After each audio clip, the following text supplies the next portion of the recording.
अभी हम Yes, लोग कॉमन पढ़ते हैं और लास्ट में थोड़ा सा 10 मिनट पहले इनको छोड़ दूंगी मैं, और फिर मैं आपको कविता पढ़ा दूंगी, चलेगा? okay, ma'am. Yes, ma'am. है ना, मतलब दोनों का बैलेंस काम हो जाएगा, आपका भी और इनका, क्योंकि ये इतने सारे सब हाय हाय कर कितने सारे बच्चे हो गए वो। ठीक Okay, है। ma'am. हाँ ठीक है। हाँ जी, तो हमारी, मैं आपसे बोल रही थी कि हमको, मैं ग्रामर इसलिए बता रही हूँ क्योंकि आपको ग्रामर का पूरा पोर्शन आएगा, तो फिर आपको उसमें प्रॉब्लम नहीं आनी चाहिए। ठीक है। तो मुझे आपसे बोलना था कि संज्ञा, संज्ञा के भेद होते हैं 5 प्रकार के, उसमें से आपको भाववाचक संज्ञा इस बार एग्जाम में है, पता है ना सभी को? Yes ma'am. Yes, Yes, ma'am. ma'am. तो मुझे बताओ भाववाचक संज्ञा क्या होती है?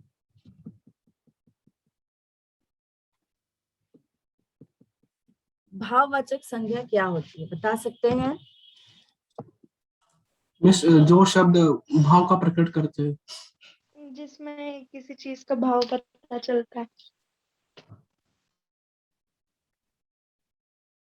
मैम, जो शब्द प्रत्यय लगाकर बनाए जाते हैं।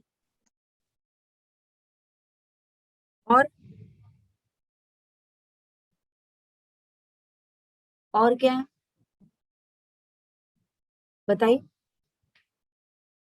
देखिए सिंपल सी चीज है, आप जानते हैं भाव। अब भाव कई तरह, भाव कैसे, मैं वो फीलिंग्स। शेयर मार्केट का भाव या बाजार का सब्जियों का भाव या इसका भाव नहीं पूछ रही हूँ। ये भाव से होता है हमारे, जो भी बोलते हैं जिसको, कि जिसको आप इमोशंस बोल सकते हो, जिसको आप अपने चेहरे के हाव भाव बोल सकते हो, जिसको आप अपने उम्र के या अपने काम के उतार चढ़ाव बोल सकते हो। परिभाषिक तौर पर भाववाचक संज्ञा वो होती है जिन संज्ञा शब्दों से, मतलब जिन शब्दों से प्राणी या वस्तु की स्थिति, भाव या दशा का पता चलता। जिससे किसी प्राणी, प्राणी में इंसान भी आते हैं, जानवर भी आते हैं, पक्षी भी आते हैं, और हर तरह की जो बोलते लिविंग थिंग्स आती हैं, वो सारी आते, वो उसके बाद वस्तु की स्थिति, वस्तु मतलब वो स्थिति कैसी है, कच्ची है, पक्की है, मोटी है, पतली है, काली है, गोरी है, या जिसको बोलते हैं सड़ी हुई है, या जो भी है, जैसी भी स्थिति है उसकी। हाँ, वो सारी। और भाव और दशा, दशा भी, दशा क्या होती है, टूटी फूट, टूटी हुई है कि अच्छी दशा में ये चीज, गरीब है कि अमीर है, या जो भी ओवरऑल इंसान का जो सब कुछ होता है, वो सारा इसी में आता है। मतलब कैसे प्राणी या वस्तु की स्थिति, भाव और दशा आदि का पता चलता, उसे भाववाचक संज्ञा कहते हैं। इन शॉर्ट ये समझ के चलो। अब भाववाचक संज्ञा में कैसे होगा कि सत्य मतलब सच, झूठ, उसके बाद में आता है बचपन, बुढ़ापा, मानवता, हिंसा, भाईचारा, मित्रता, सर्दी, गर्मी, सुगंध, सौंदर्य, खुशबू, उसके बाद बंधुत्व, बुद्धि, नारित्व, सुरक्षा, गौरव, अहंकार, अभिमान।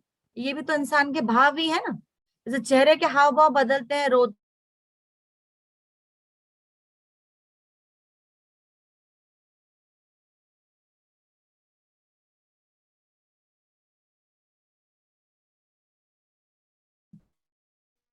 क्लियर हुआ क्या ये कि नहीं?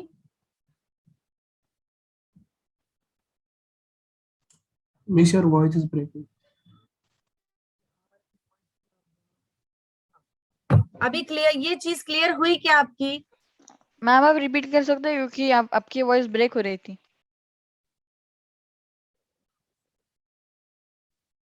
जिन संज्ञा शब्दों से, संज्ञा शब्द तो आप समझते हो ना, टेबल, कुर्सी में आप, ये सब संज्ञा है, सब नाउन है।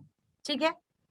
लेकिन जिन संज्ञा शब्दों से किसी प्राणी या वस्तु की स्थिति, किसी प्राणी या वस्तु की स्थिति, उसके हाव भाव और दशा का पता चलता है, उसे भाववाचक संज्ञा कहते हैं।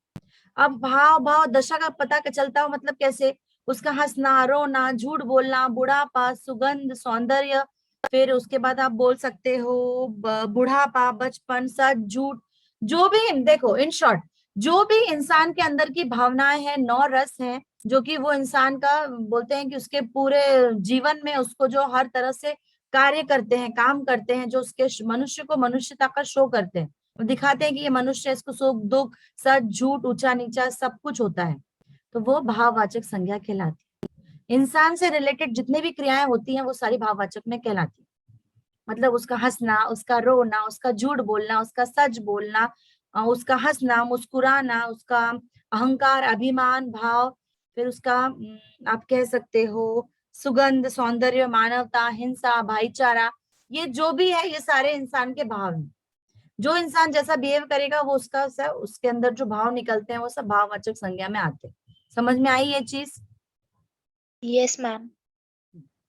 मतलब आप हो, आपकी जो भी फीलिंग्स है वो सारी भाववाचक संज्ञा में आती है, इन शॉर्ट। ठीक है, इसको ज्यादा बोलते हैं, ज्यादा खिचड़ी बनाओ मत, इसको सिंपल वे में समझ लो। हाँ, अब यहाँ पर बात आती है कि समझिए, यहाँ पर मैंने बोला देव। देव एक जातिवाचक संज्ञा है। देव, देव का भाववाचक क्या होगा? देवता। देवत्व। आप इंसान हो, इंसान का भाववाचक, आपके अंदर कौन सी भावना होती है? इंसानियत। इंसानियत। इंसान में इंसानियत होती है। मीठे में मिठास होती है। उसका जो मेन भाव है, जो उसका गुण है, इन शॉर्ट उसका गुण है। ठीक है, अब चिकित्सक है, वो क्या करता है? चिकित्सा। चिकित्सा। Very good. व्यक्ति का क्या होता है? व्यक्तित्व। Very good. बूढ़े लोग, जो समझो कोई बूढ़ा है तो उसका जीवन वो क्या है फिर? बुढ़ापा। बुढ़ापा। बूढ़ा। बुढ़ापा। अगर वो बच्चा है तो बचपन। बचपन। क्या भाव है? बचपन के भाव है। अगर आप दोनों मित्र हैं तो आप दोनों के बीच क्या है? मित्रता। मित्रता। Very good. तो ये चीज समझ में आई आपको कि कैसे हर इसके भाव होते हैं? यस हर मैम। बात का कुछ ना कुछ गुण होता है, उसके भाव होते हैं। ठीक है, तो ये भाववाचक संज्ञा है, और ये भाववाचक संज्ञा ही आपको, जैसे राष्ट्र है, अगर हमारा एक राष्ट्र है तो उसका भाववाचक संज्ञा क्या होगी? राष्ट्रीय। राष्ट्रीयता। ठीक है, तो ये ऐसे कुछ शब्द हैं जो कि आपके जो भाव दिखाते हैं, गुण दिखाते हैं, तो भाववाचक संज्ञा कहलाती है। ठीक है, अब इन भाववाचक संज्ञा का एक वर्कशीट सेंड करूंगी, वो वर्कशीट आपको मुझे करके भेजनी है। मैंने आपको लिंक पढ़ा दिए थे क्या? No ma'am. लिंक नहीं पढ़ाया? अच्छा, तो भाववाचक संज्ञा और लिंक, ये दो चीजों का वर्कशीट आपको भेजी जाएगी, और वो वर्कशीट मुझे सॉल्व करके आपको मुझे वापस लौटानी है। लौटानी इन द सेंस सेंड करनी है। या नोटबुक में भी लिख ली तो आपके लिए अच्छा है, क्योंकि ये प्रैक्टिस है बेटा, और ये प्रैक्टिस जितनी करोगे उतना आपको आसान रहता है, क्योंकि हम जितना हाथ से उसको सॉल्व करते हैं तो हमारे दिमाग में भी रहता है। ठीक है, अब कुछ चीजें, अभी तो आपको ये चीजें समझ में आ गई कि किसको क्या बोलना, और ये आपने पढ़ा भी है, इसलिए भाववाचक में इतना सोचना और इतना दिमाग लगाने की जरूरत नहीं है। अब मुझे आप एक बात बताइए, लिंग क्या होता है?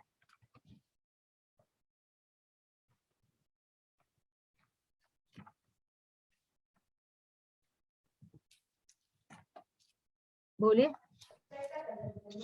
Miss gender. मुझे एक्सप्लेन करके बताइए कि लिंग किसे बोलते हैं और क्यों बोलते हैं? जिन शब्दों से पुरुष या स्त्री जाति का बोध होता है। Very good. जिन, इस ये पूरी तरह से आपने बिल्कुल बहुत सही तरीके से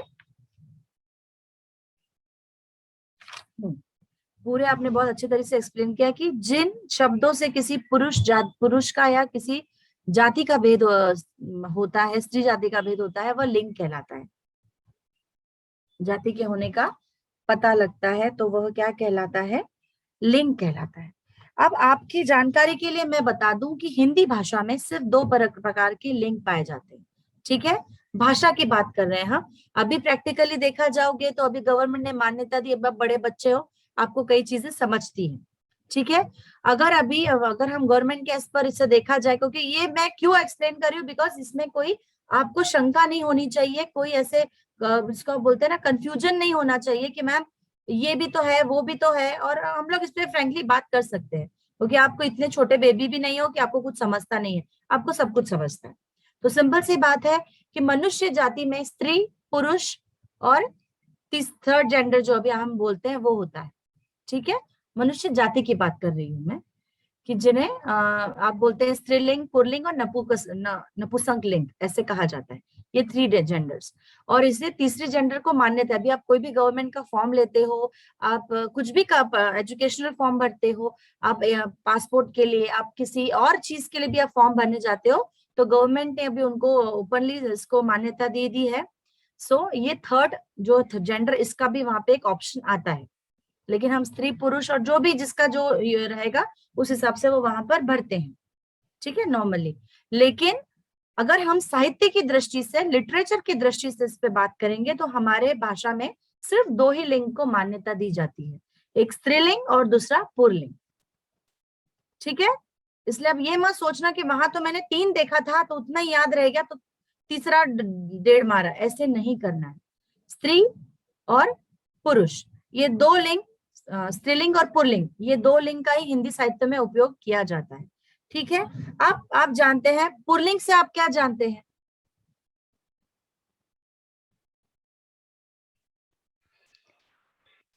जिससे पुरुष जाति का बोध होता है, स्त्रीलिंग से क्या जानते हैं?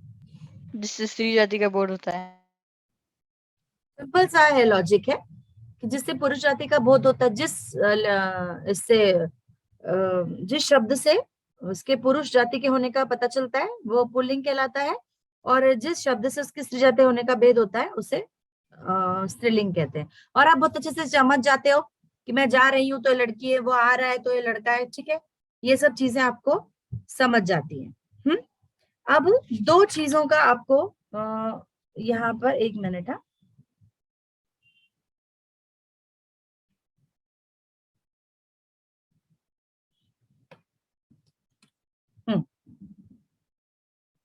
कहाँ थी मैं, थोड़ा सा आपको, मुझे थोड़ी सी बारीकियां बतानी थी इसमें, थोड़ा सा बेसिक एक नॉलेज बताना था आपको, मैंने निकाल के रखा था, पता नहीं कौन सा। 1 मिनट, हाँ, बताती हूँ मैं आपको कि एक्चुअली व्हाट, कि अंतर कहाँ है। 1 सेकंड, हाँ, एक मिनट।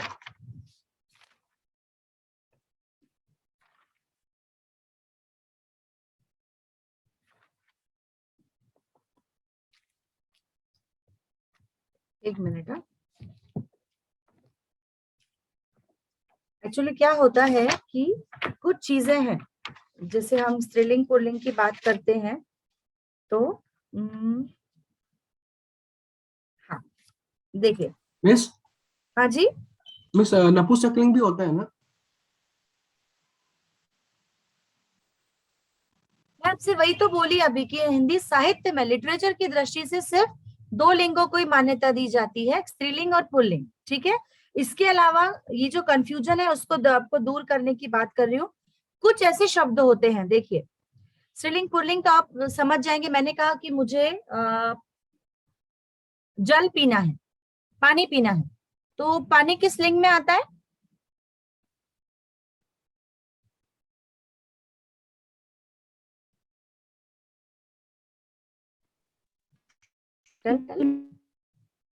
बोलो बेटा, बिंदास बोलो, किस में आता है?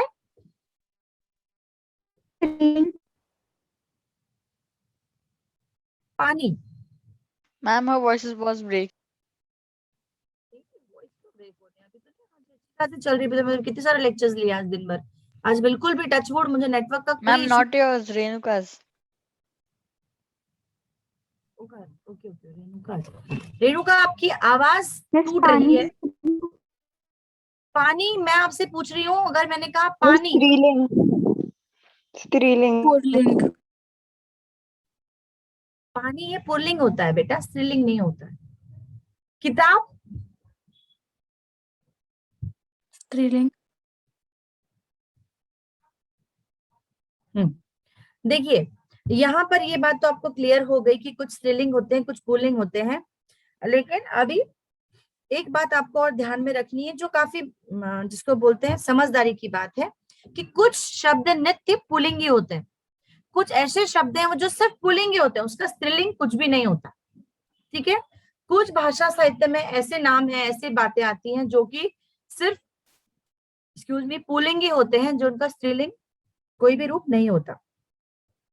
जैसे कि कौआ, कभी देखा है आपने, अरे देख वो कौवी उड़ रही है, ऐसे देखा है कभी, सुना है कभी ऐसे?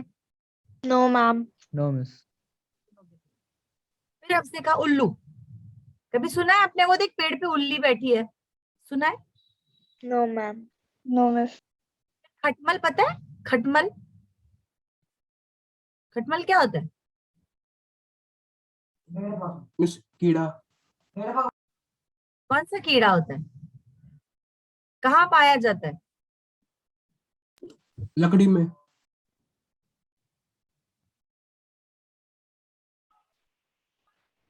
बेड बग क्या को भी बोलते हैं ना उसको, वो चद्दर जो नहीं, वो इसमें होता है, पलंगों में और इसमें घुस के रहता है, जो कि मच्छरों की तरह हमको काटता है, खून पीता है, जो उसे खटमल कहा जाता है। ठीक है। चीता, कभी सुना है? वो देखो चींटी आ रही है, शेर का शेरनी सुना है, चीते का चींटी सुना है कभी? नहीं मैम। No miss. या बिच्छू, उसको बिच्छी ने काटा, नो सुना है नहीं कभी? मिस। या फिर मच्छर, नहीं मैडम हमारी इतनी मछली हो गई, इतनी मछली हो गई है, मछली सुना है कभी? नहीं नो मैम। मिस। मछली काटने से डेंगू हो गया मुझे, सुना है आपने? उसके बाद सुना है हमने हमारे, हम उधर जू में गए थे, हमने बहुत सारी खरगोशी देखी, सुना है? No no ma'am. मिस। कभी कछुई देखी है? कछुई, No, miss. No ma'am. या फिर कभी भेड़ी देखी है? भेड़िया की वाइफ भेड़ी देखी है? नहीं. नहीं मिस। देखी भी नहीं और देखोगे भी नहीं। देखिए ठीक है, ये बात तो हो गई कि इनकी कोई फीमेल नहीं होता, लेकिन कुछ ऐसे होते हैं जो सिर्फ स्त्रीलिंग होते हैं, उनका कुछ मेल नाम नहीं होता। अब यहाँ पे ये जो मैंने आपको पहले जो नाम बताए थे, ये सारे के सारे मेल नाम है, और इसी नाम से इनकी अगर वाइफ को आप बोलो, मेरा मतलब है इनका अगर फीमेल अगर आप बोलोगे तो उसे कैसे बोलोगे? नर या मादा। मादा खरगोश, नर खरगोश। मादा चीता, नर चीता, सॉरी नर चीता, नर, तो उसके जो दूसरी रहेगा वो मादा चीता रहेगा। मादा मतलब फीमेल, नर मतलब मेल। ठीक है, नर और मादा। तो आप अगर डिस्कवरी देखते होंगे तो आपने देखा होगा कि वो मादा चीता वहां से आ रही है, ऐसे बोला जाता है। या हाथी का आपने हथनी सुना होगा, शेर का शेरनी सुना होगा, और बिल्ली बिल्ला भी सुना है आपने, फिर चूहा चूहिया भी सुना है आपने, उसके बाद कुत्ता कुत्ती भी सुना है आपने, और गाय बैल भैंस, और भैंस सुना है, भैंस भी सुना है आपने। तो ये सुना, लेकिन जहां इनका वर्जन नहीं मिलता तो वहां पे इन्हें मादा या नर से संबोधित किया जाता है, जैसे मादा खरगोश, मादा मच्छर, मादा कछुआ, मादा भेड़िया, ये उनकी फीमेल्स हैं। ठीक है, क्योंकि जन्म तो वही देती है ना, जो भी इनकी जो पीढ़ी बढ़ती है, संतान है, वो उसी को जन्म तो माँ ही देती है, मादा ही देती है, इसलिए। ठीक है, अब कुछ ऐसे हैं जो कि सिर्फ और सिर्फ स्त्रीलिंग होते हैं, जैसे कि मछली।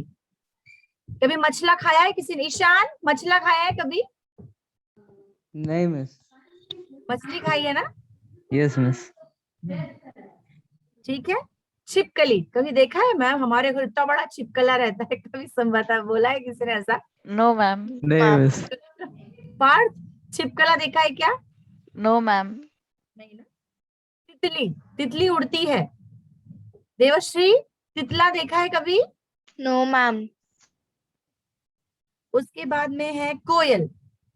गौरेश, कोयला देखा है कभी? कोयला को फूकते हुए देखा है कभी? आप क्या बोलते हो? पेड़ पे कोयल बैठी है, वो गा रही है ना? दीवार पे छिपकली है, बगीचे में तितलियां उड़ रही हैं, कभी ऐसे बोला है कि मैम बहुत सारे तितले उड़ रहे थे? हर इसको आगे बढ़ने के लिए एक भगवान ने एक मेल और एक फीमेल बनाया है, किसी न किसी रूप से उनके मिलने से वो संतान बनती है और वो आगे जाके जनरेशन होती है। तो वो आगे बढ़ने के लिए मेल फीमेल का होना जरूरी है। तो ऑब्वियस है कि अगर ये तितली बढ़ेगी मतलब इसमें भी मेल फीमेल होता ही है, लेकिन ऐसे कोई नाम नहीं दिए गए हैं। ठीक है, उसके बाद में मैना है, मक्खी है। मक्खा सुना है कभी? बहुत No, मक्खा ma'am. उड़ रहा था मैम, हम होटल में गए थे तो। नहीं ना? तो मक्खी, ये मक्खी ही है, मेल मक्खी मादा मक्खी, नर मक्खी और मादा मक्खी। फिर संतान, अब संतान है ना, अभी आप लोग जितने भी हो ये अपने माँ बाप की संतान है। संतान ही शब्द ऐसा, मैंने कहा कि मेरी एक ही संतान है, मेरी एक ही संतान है, ये वाक्य बिल्कुल सही है। मैं थोड़ी बोलूंगी मेरा एक ही संताना है, मेरा बेटा है तो क्या मैं ऐसे थोड़ी बोलूंगी कि मेरा एक संताना है, ऐसा नहीं है। मेरा एक संतान, मेरी एक ही संतान है। ये सेंटेंस आदर्श की मम्मी भी ले सकती है, ये सेंटेंस दिया की मम्मी भी यूज कर सकती है, ये सेंटेंस मंथन की मम्मी भी यूज कर सकती है, ये रेणुका की मम्मी भी यूज कर सकती है, क्योंकि लड़का हो या लड़की आप हमारे लिए संतान ही हो। ठीक है, यहाँ जेंडर का अलग कुछ नहीं है। यहाँ पे संतान मतलब बच्चा, चाहे वो लड़का हो या लड़की। ठीक है, एक क्लियर रखो हमेशा। उसके बाद चील, चील पता ना, चील क्या होती है? ईगल। ईगल। चील भी ईगल होता है, तो गरुड़ क्या होता है? मैम स्टील वल्चर होता है। या हॉक। बानो, ये उनकी जातियां हैं।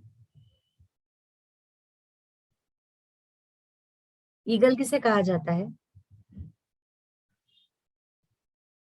गरुड़ पक्षी को ईगल कहा जाता है ना। Yes ma'am. जो कि विष्णु भगवान का वाहन है, इसलिए उसे पूजा भी जाता है। लेकिन वह उसको इतना महत्व क्यों दिया कि उसकी नजर बहुत स्ट्रांग होती है, बाज है इसकी। क्या है वो, कौन सा डायलॉग है वो?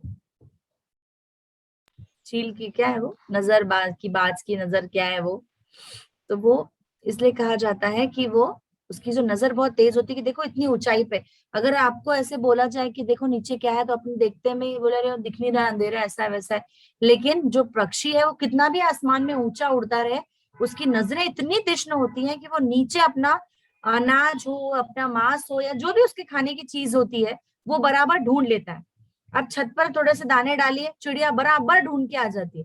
अब उसको खुशबू थोड़ी आती है, या उसको दिखाई देगा क्या, पर पता नहीं क्या भगवान ने उनमें ये स्ट्रॉन्ग ये बनाया हुआ है कि अपने आप वो लोग इतनी आसानी से ढूंढ लेते हैं। हमें कितना भी कपड़ा लगा के छुपा के अगर हम छत पे कुछ डालते हैं, तो कहाँ हमारे बंगले के साइड में बिल्डिंग्स है, वहां पे वो कबूतर पता नहीं कहाँ से देख लेते हैं, बराबर आके पार्टी मना के चले जाते हैं। तो ये उनकी नजर है। और वही हम ऐसे कि हमको हमारी कक्षा आपकी मम्मी सामने पड़ी हुई चीज तो दिखाई नहीं देती, तो वही बात है। ठीक है, तो ये बात हो गई कि कुछ जो शब्द होते हैं वो नित्य स्त्री या पुरुष में ही माने जाते हैं, स्त्रीलिंग या पुल्लिंग में ही होते हैं।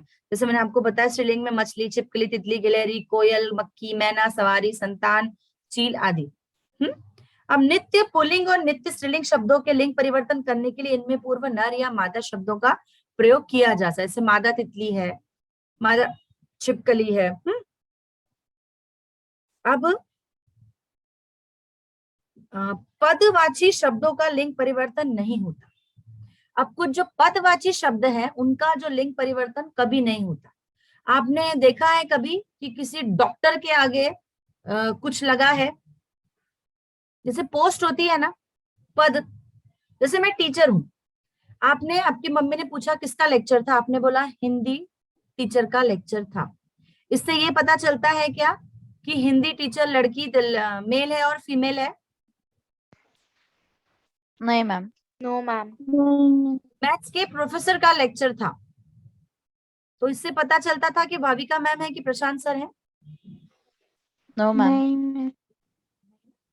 जो पद होते हैं, पोस्ट होती है, हमने कहा कि वो हमारे ओनर हैं, वो हमारे बोलते हैं, या हमने ऐसा बोला कि वो हमारे हेड हैं। अगर मैं मेंशन करूं कि सर हमारे हेड हैं या मैडम हमारी हेड हैं, तो ये मेंशन होगा कि वो मेल है या फीमेल है। अगर मैंने कहा कि हमारे हेड हैं, वो हमारे हेड हैं, वो कौन, हेड कौन, कोई भी हो सकता है। डॉक्टर हुआ, प्रोफेसर हुआ, इंजीनियर हुआ, आर्किटेक्ट हुआ, या जो भी आप कहते हो, मैनेजर हुआ, प्रेसिडेंट हुआ, वाइस प्रेसिडेंट हुआ, सेक्रेटरी हुआ, इन सब मतलब ये पद है यहाँ पे, सभापति, डॉक्टर, मैनेजर, सचिव आदि। वो सचिव है, वो कंपनी के सचिव हैं, या कंपनी के मालिक आने वाले हैं, या कंपनी के जो भी। तो जब हम ऐसा बोल देते हैं तो वो मेल भी हो सकते हैं और फीमेल भी हो सकते हैं। तो ये कुछ नाम जो पद नाम है, जो आप बोलते हो ना कि उसके नाम, आप क्या बोलते हो पद नाम को इंग्लिश में क्या बोलोगे? डेजिग्नेशन ना? निकनेम, पदनाम। पद नाम, पद पोस्ट के जो नाम होते हैं, तो इन नामों के लिए कोई मेल फीमेल का कोई बंधन नहीं होता, ये कोई भी हो सकते हैं। ठीक है, तो ये वाली बात हो जाती है। अब देखिए कुछ ऐसे प्रश्न रहेंगे आपको यहाँ पर जेंडर से रिलेटेड, कि जो आपको वहां पर आपको प्रश्न कैसे आने वाले हैं कि सम्राट पुजारी को दान दे रहा है, इसका लिंग बदलिए। तो आप कैसे बदलोगे? Miss, can you repeat the question? सम्राट पुजारी को दान दे रहा है।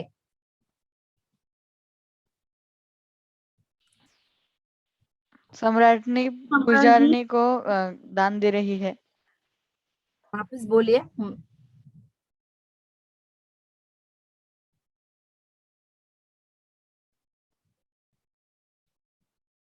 वापस बोलिए।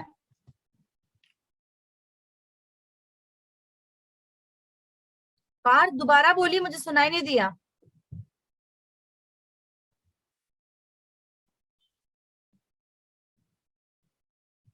देखो बेटा, सिंपल सी बात है, जो भी शब्द दिए रहेंगे और जिसका मेल से फीमेल हो सकता है या फीमेल से मेल हो सकता है, उसमें वो चीजें आपको बदलनी है। यहाँ पर दूसरा वाक्य है, सर्प ने उसके देवर को डस लिया।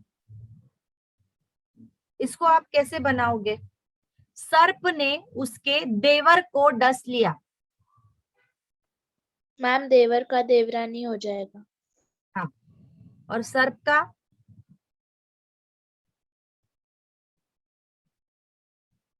नाग का नागिन होता है, नाग का नागिन होता है कि नहीं?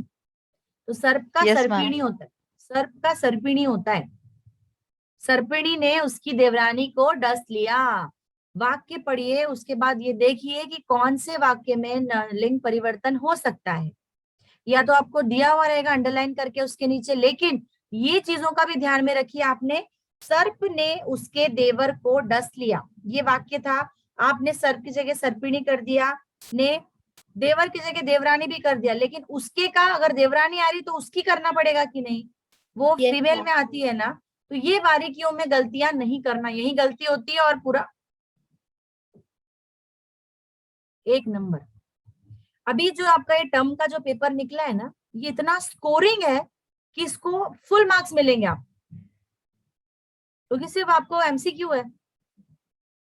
और Yes, इसमें बहुत इजी था। हाँ, और इसमें कोई शंका नहीं होना चाहिए आपने, हाँ, कि मैम वो समझा ही नहीं, वो आया ही नहीं, क्योंकि इसमें आपको अपना एक्स्ट्रा एफर्ट्स कुछ डालना ही नहीं है। सिर्फ मेमोरी को शार्प रखना है और कौन सी चीज को क्या बोलना है। फिर वहां भी गड़बड़ कर दी तो फिर कोई भी आपको संभाल नहीं सकता, ये आप जाने, आपका काम जाने वाली बात हो जाती है। ठीक है, तो ये हो मिस गया। ग्रामर तो पूरा एमसीक्यू में ही आएगा, क्योंकि सेकंड असेसमेंट में तो हमें सिर्फ ऐसे और ये है क्या कॉम्प्रिहेंशन है, ये कंपोजिशन है मिस हाँ, सेकंड असेसमेंट में। तो रिटर्न वर्क है ना ईशान? हाँ मिस, वही तो बोल रहा हूँ मिस, वो ग्रामर सिर्फ फर्स्ट असेसमेंट में आएगा जो पूरे एमसीक्यू में होगा। हाँ, इसीलिए तो मैं वही ज्यादा करके बार बार वही पढ़ा रही हूँ कि इसमें कोई गलती नहीं होना चाहिए, इसको अच्छे से क्लियर कर लो, कोई भी शंका। अब समझिए, अगर एक आधा ऐसे, अभी मैंने लिंक वाली बात की थी आपसे, पर कुछ शब्द ऐसे आ जाते हैं जहां पर वो चेंज ही नहीं करना है, और फिर वहां भी आपने तितला को तितली कर दी, तितली को तितला कर दिया, तो कैसे चलेगा? कौवे को कौवी कर दी तो कैसे चलेगा? तो ये चीजों को थोड़ा सा ध्यान में अलर्ट रहिए कि कहाँ, क्योंकि अगर वो एमसीक्यू दे रहे मतलब आपको इतने आराम से थोड़ी छोड़ने वाले हैं, कुछ तो कहानी में ट्विस्ट डाल के देंगे ना आपको। वो सीधा सीधा इतना आसान जिंदगी थोड़ी होती है बेटा, कुछ ना कुछ उसमें Yes, होता ही है। तो इसलिए हर तरह से हमको अलर्ट रहना जरूरी है। इसलिए मैं वापस ये चीजें आप पढ़ चुके हो, मैं ये भी कह सकती थी अरे लिंक पढ़ लेना, कुछ नहीं, मेल फीमेल होता है, हो गया, नहीं। लेकिन कुछ शब्द ऐसे होते हैं जो मेल ही होते हैं, कुछ शब्द ऐसे होते हैं जो फीमेल होते हैं। अगर आपको आता है तितली का फीमेल स्त्रीलिंग लिखिए, तो आपने मादा तितली लिखना है वहां पर। अगर आपको आता है मक्खी, मक्खी का स्त्रीलिंग लिखिए, या मक्खी का लिंग पहचानिए। ठीक है, तो ये मक्खी ये स्त्रीलिंग ही आती है, मच्छर ये पुल्लिंग ही आता है। फिर उसका अगर आपको लिंग बताना हो तो नर या मादा आगे मेंशन करना। रेणुका, जैसे वो आपने जो सेंटेंस बोला, अगर उसमें तितली और वो मक्खी आया तो हमें सेंटेंस में भी लिखना है क्या कि मादा? हाँ ऑफ कोर्स, बिल्कुल। आप बताएंगी ना कि क्या समझे। उसने बोला तितली उड़ रही है, तो आप क्या लिखोगे? तितली उड़ रही है। नर तितली उड़ रहा है। नर तितली उड़ रही है, तितला नहीं उड़ रहा है, नर तितली उड़ रही है। ठीक है, क्योंकि वो बदल नहीं सकता कभी, वो यही रहेगी, वो स्त्रीलिंग ही मेंशन होती है। ठीक है, इसलिए नर और मादा। चीता जंगल से जा रहा है, तो नर चीता जंगल से, मादा चीता जंगल से जा रहा है, मादा चीता जंगल से जा रही कर दो, पर तितली को उड़ाना मत। ठीक है, तो ये सब जो चीजें हैं, ये सब जो छोटी छोटी बारीक सी चीजें हैं, यहाँ कंफ्यूजन क्रिएट करेंगे वो, और वही हमको अपना नॉलेज दिखाना है कि हमने उतना पढ़ा है। ये तो फिर पढ़ लो, मेल होता है फीमेल होता है, बस जिंदाबाद, ऐसे नहीं होता। चीजें थोड़ी सी उसमें कुछ तो साहित्य, सिलेबस डाला है बेटा, तो कुछ तो साहित्य, कुछ तो उसके अंदर बारीकियां होंगी, है ना, इसलिए। ठीक है, अभी ये दो चीजें आपको क्लियर हो गई आज, एक तो भाववाचक संज्ञा और दूसरी आपकी लिंक। इन दोनों पे वर्कशीट दूंगी, उससे प्रैक्टिस कर लो। उसके बाद भी नहीं समझ में आता है तो आप मुझसे कभी भी कैसा भी पूछ सकते हो। बिल्कुल संकोच मत करना कि मैम अभी तो पढ़ा दिया था, फिर मैम सोचेंगे कि मैम डांटेंगे, ऐसा नहीं है बेटा। मेरा इतना ही हेतु है कि पूरा दिमाग में चीजें बिठा लो अभी, क्योंकि ये अभी टर्म में आएगी तो ही उपयोग में आएगी। उसके बाद क्या लास्ट में क्या कर लोगे उसका? लास्ट में सिर्फ आपको लिखते समय इसका प्रयोग करना पड़ेगा, प्रश्न उत्तर में या फिर जो भी। Yes ma'am. ओके, तो यहाँ पर आपका लिंग भी समाप्त होता है। मुझे बताइए विशेषण है क्या आपको एग्जाम में? विशेषण है क्या? विशेषण है, एक्सक्यूज मी, विशेषण है?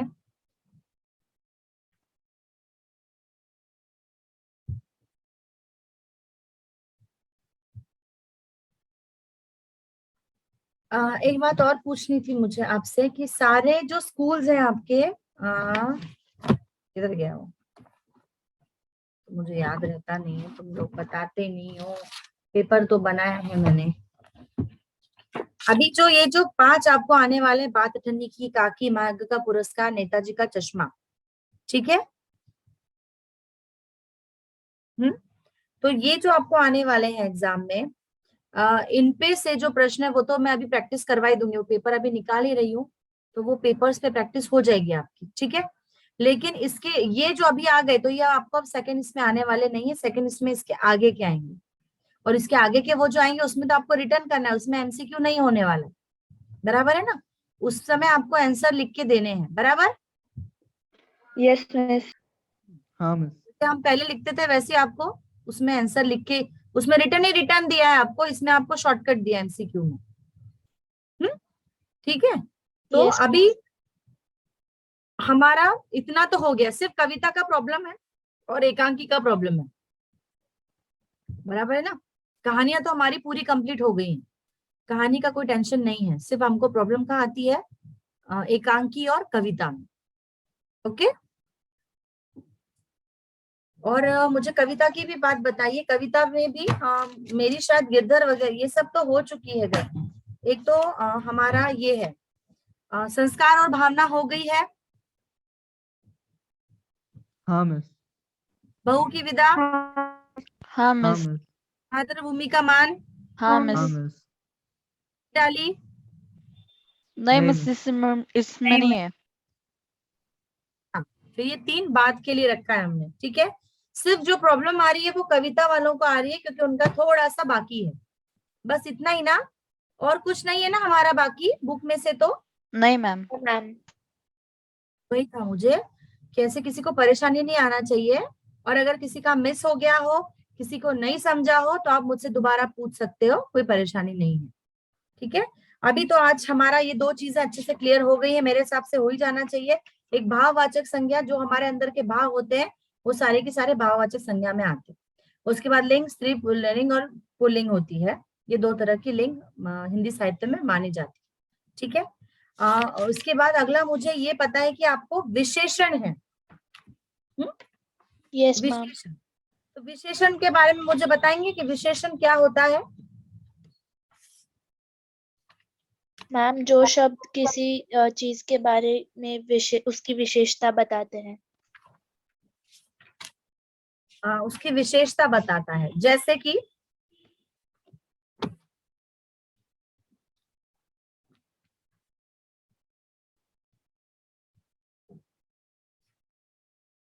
एक मिनट बेटा, आपने क्या मैसेज दिया था, मुझे दिखा नहीं। Wait a minute.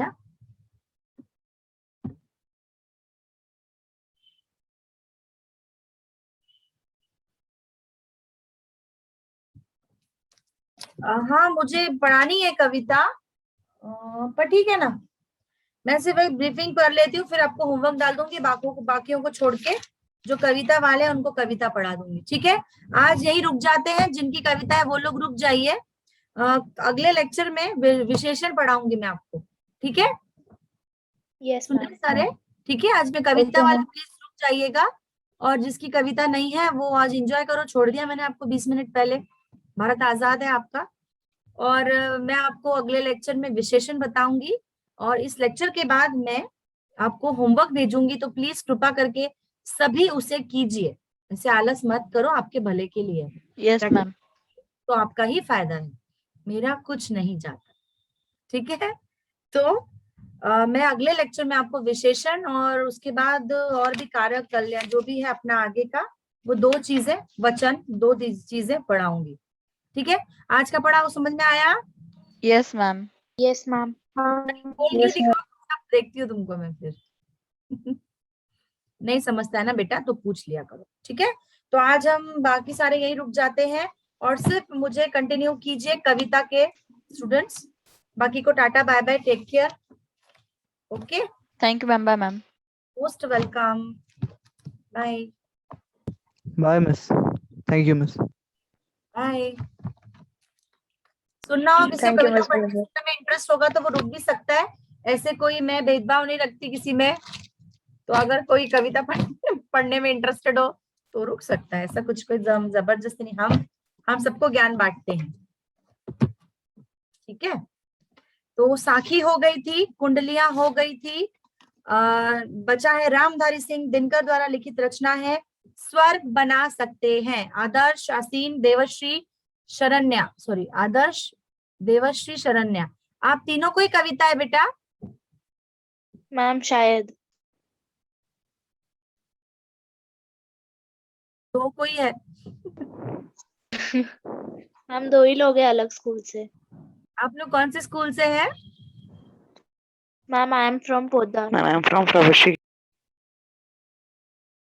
प्रवासी और पोद्दार को है, बाकी Silver Oak, Ryan, Ashoka, Wisdom, Wisdom को भी कविता है, पर आधे स्कूल्स ने ये ऑप्शन, एक्चुअली उनको कहानी तो कॉमन होती है, लेकिन कविता और एकांकी में ऑप्शन होता है कि आपको क्या पढ़ाने के लिए इजी। तो लोग क्या करते हैं, कविता में बच्चों को बोर होता है ना, तो फिर वो एकांकी लेते हैं, एकांकी में कहानी जैसा ही होता है, इसलिए वो बच्चे पसंद करते हैं कि स्टोरी हो जाती है, याद रह जाती है, कहानी अलसा जाते हैं, तो कहानी के लिए फिर उनको नहीं। तो आज हम एक कहानी कविता ले लेते हैं, स्वर्ग बना सकते हैं, ठीक है। एक ही पढ़ाऊंगी बेटा कि वो Yes, याद ma'am। रहे इस हिसाब से, ठीक है। पढ़ेंगे आप पहली लाइन, देखिए पहले मैं ब्रीफिंग कर देती हूँ। रामधारी सिंह दिनकर द्वारा लिखित रचना है स्वर्ग बना सकते हैं। अस्वर्ग का मतलब क्या होता है, बता सकते हो मुझे? स्वर्ग क्या होता है?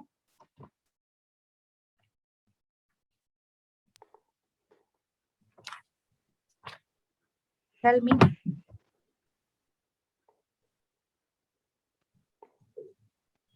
स्वर्ग क्या होता है बेटा?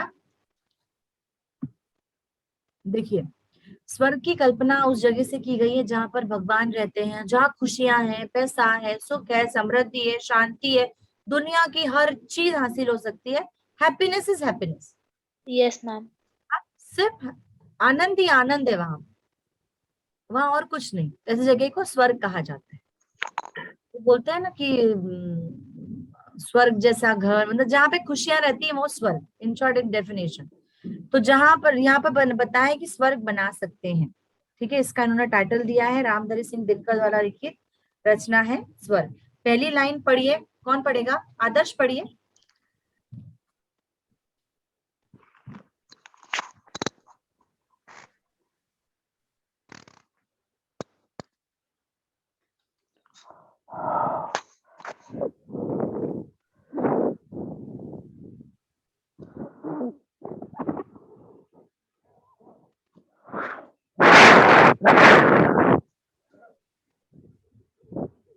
आदर्श पढ़िए।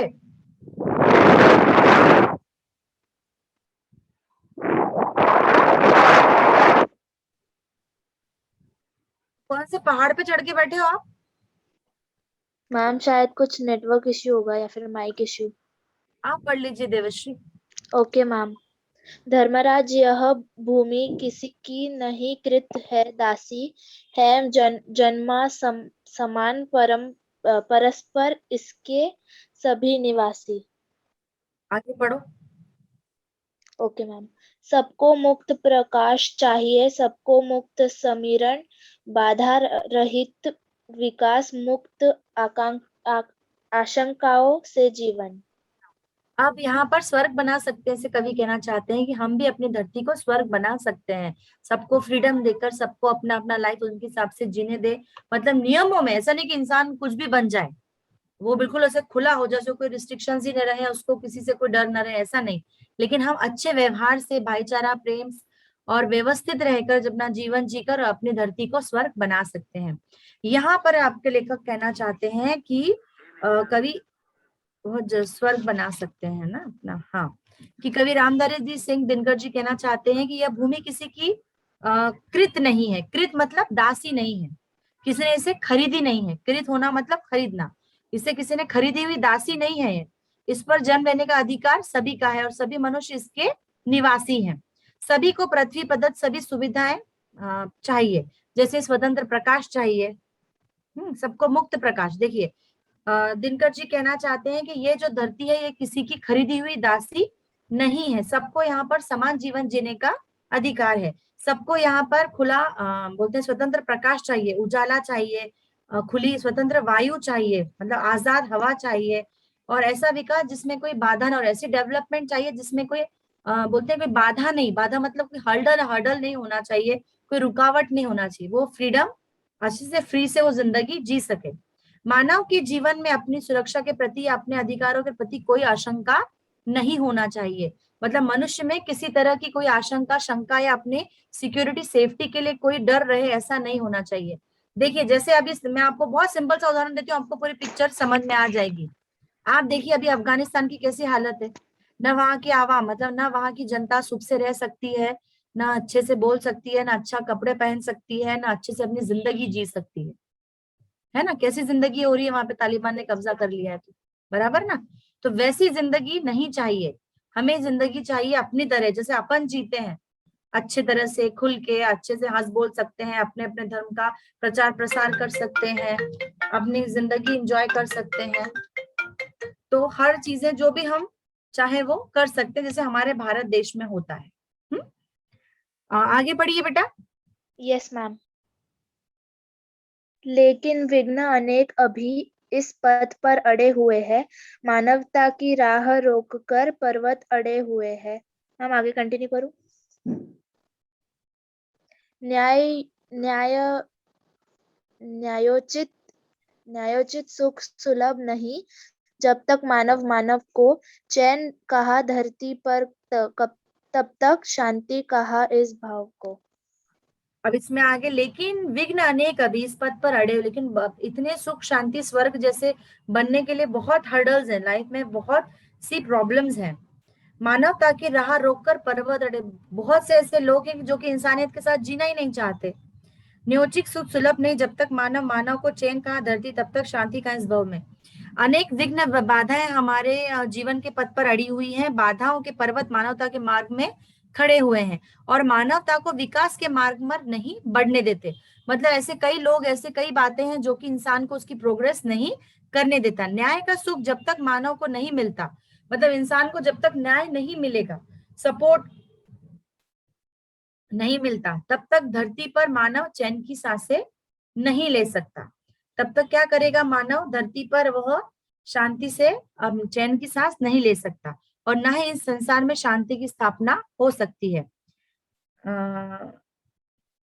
हाँ, और तब नहीं, तब तक इस यहाँ पर शांति की जो है, देखो चैन कहाँ धरती पर, तब तक शांति कहाँ इस भव को।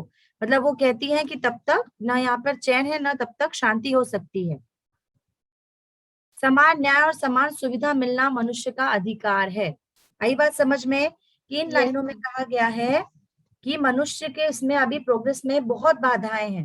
मतलब मानवता, मतलब मनुष्य ही मनुष्य का दुश्मन बन बैठा है। जब तक कि वो एक दूसरे को नहीं समझते, अपनी परेशानियों को नहीं समझते, उन्हें नहीं सुलझाते, तब तक वो एक दूसरे की मदद नहीं कर सकते और अपने देश की प्रगति भी नहीं कर सकते। ठीक है, अगला पढ़ो।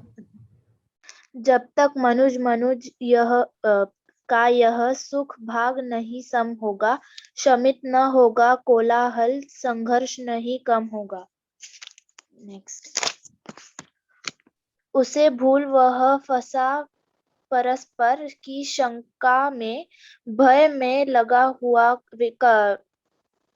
मैम एक मिनट,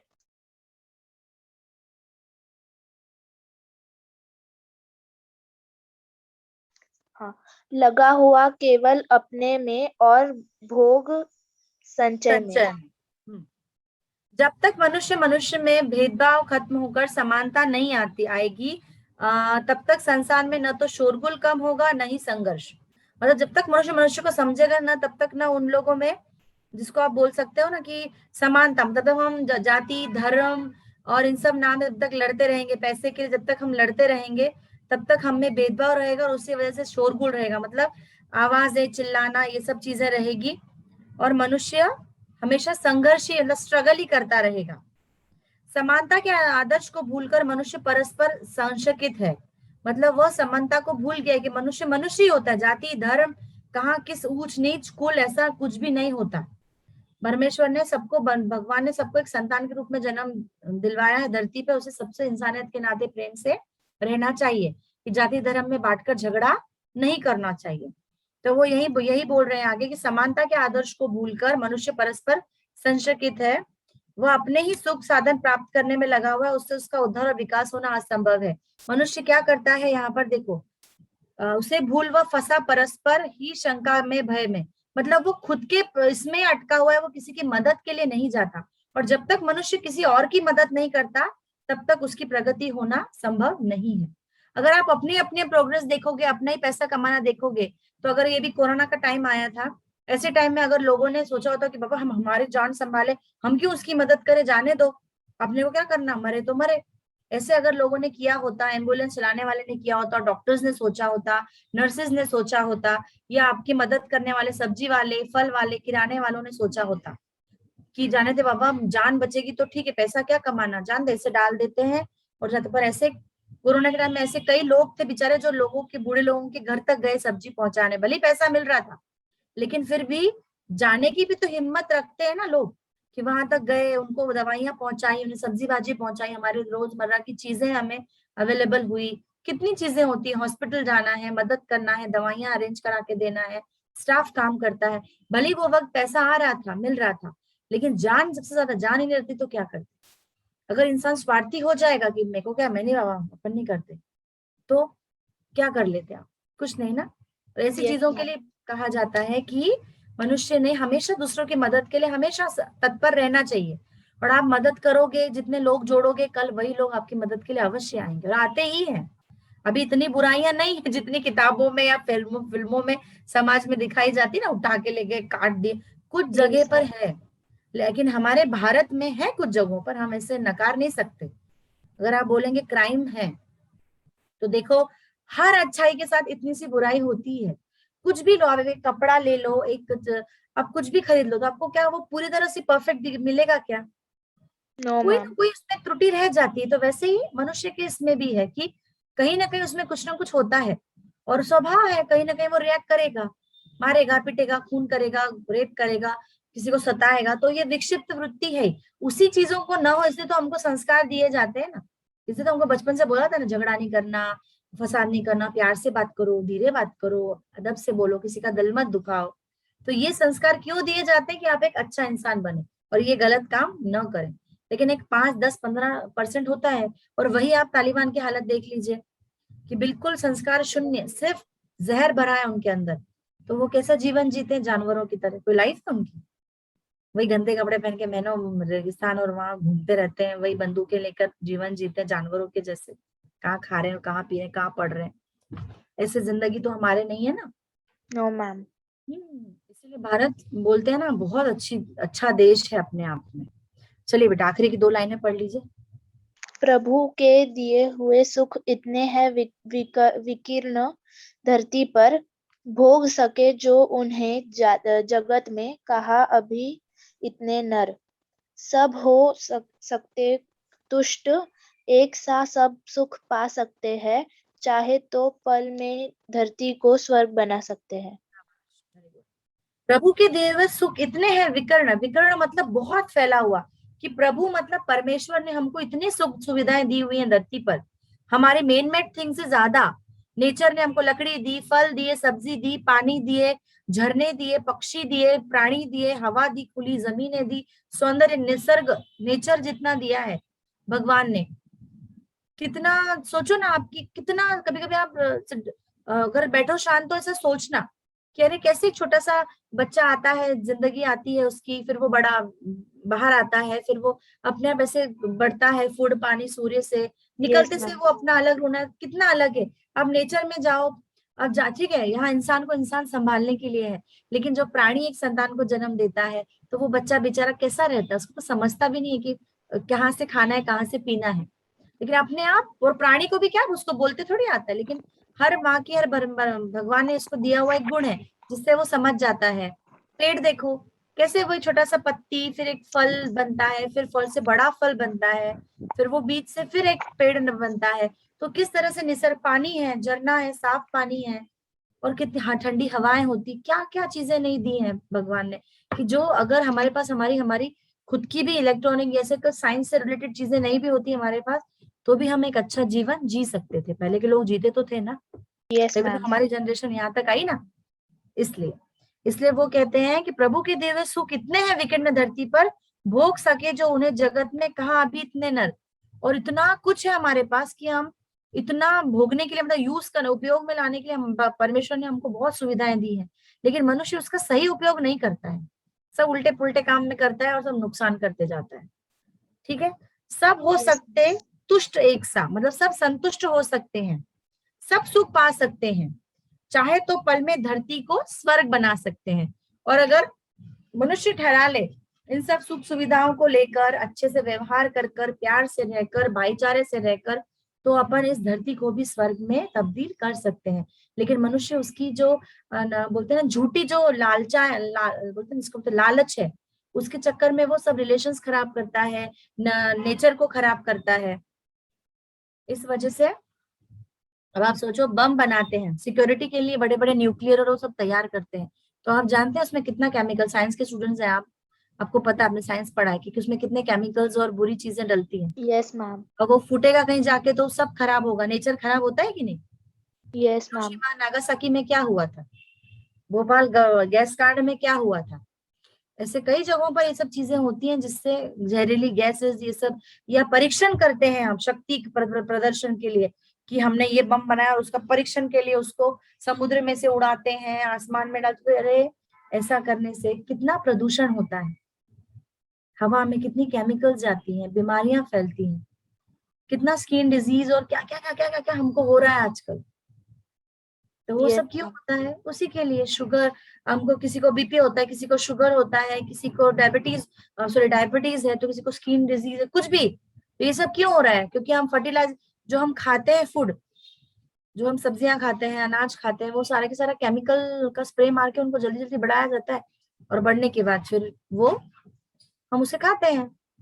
तो यही मनुष्य की वृत्ति है कि मनुष्य क्या करता है कि अपने धन कमाने के लालच में या अपने खुद के, जो आप कह सकते हो कि जिसे हम बोलते हैं ना कि इजी अर्निंग की, फटाफट उस चीज पाने की लालच में वो सबका नुकसान करता है। तो यहाँ वही कि अगर मनुष्य भगवान के दिए हुए चीजों का उपयोग करे, लालच न करे, तो वो अपने आप ही इस चाहे तो वो पल में धरती को स्वर्ग बना सकता है। ठीक है, ये Yes, चीज, ये कविता समझ में आ गई आपके? Yes ma'am. आदर्श, कुछ पूछना है आपको? कुछ समझा नहीं हो तो?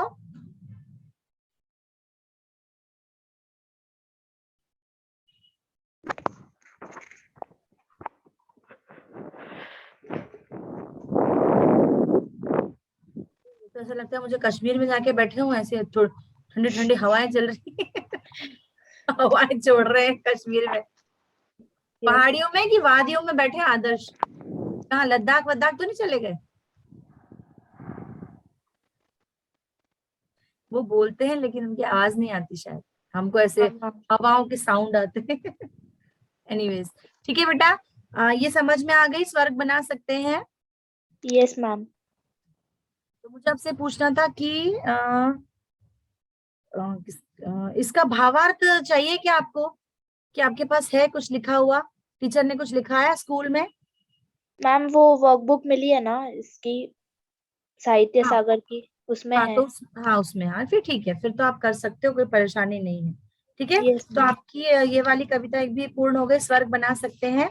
और इसके बाद वह जन्मभूमि मेरी, तो वो मैं आपको नेक्स्ट क्लास में, मतलब एग्जाम बिफोर एग्जाम वो हो जाएगी आपकी। ठीक ओके है, मैम। क्लियर हो जाएगा। और उसके बाद मैं एक पेपर भी निकाल रही हूँ, तो फिर वो भी आपका उसमें क्लियर हो जाएगा। ठीक है,